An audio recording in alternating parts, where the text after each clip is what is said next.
এটা সেই মক্কা যেখানে নবুয়তের প্রথম 13টি বছর পার করেছিলেন আল্লাহর নবী।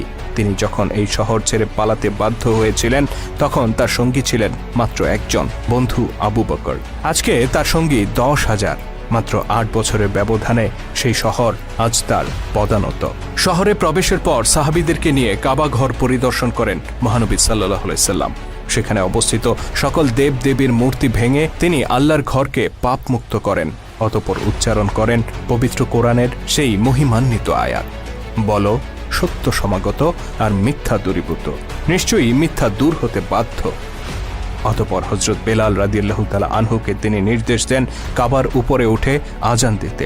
বেলাল রাদিয়াল্লাহু তাআলা আনহু কাবায় আরোহণ করলেন আর দরাজ কণ্ঠে মানুষকে ডাকলেন আল্লাহর পথে। ধর্ম গোত্র নির্বিশেষে সারা মক্কার মানুষ জড়ো হলো কাবার সামনে। অতঃপর আল্লাহ নবী বললেন, আল্লাহ ছাড়া কোনো ইলাহ নেই, তার কোনো সহকারী নেই। যারা তার আনুগত্য করেছে তিনি তাদের